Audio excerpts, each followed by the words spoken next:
के तुहरा मिलल आजादी। अब तो तुहार जान हो गए शादी, खेले खाए के तुहरा मिलल आजादी। रोज रंगीन तोहर होत होई रतिया, दिनवा कटत होई जानी में।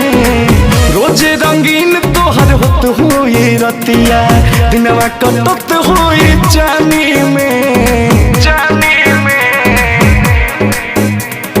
बानी हम बड़ी परेशानी में, सुतेला भतार खरिहानी में।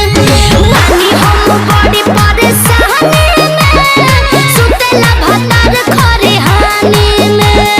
सुतेला भतार खरिहानी में।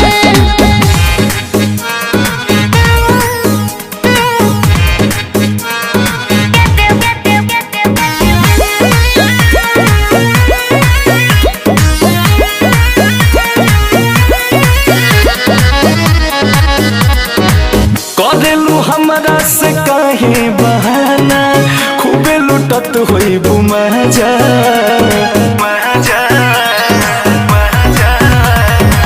जननी ना दूसरा से शादी रचा के दे दे बुआई सन तू सहजा। अब ही बलम तठे कल नइखे, दियावा के प्यार भेटल नइखे। हमारे संगवा में बचपन बीतैलू, छोड़ के गइलू जवानी में, जवानी में।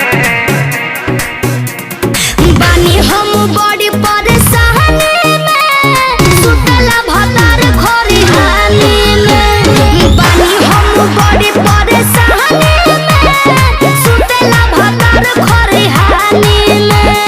सुतला भतार खरिहानी में।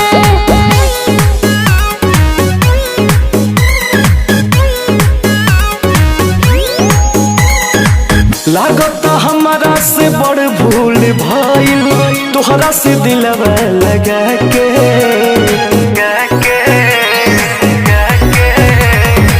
छोड़ के जान हमरा के गइलू, भइलू तो अंकुश रजा के। मिलल ना घर में जोरी हो, कुछ तो रहे मजबूरी हो। बोला कमन दोष बोस के बाटे, घोरलू जहर जिंदगानी में।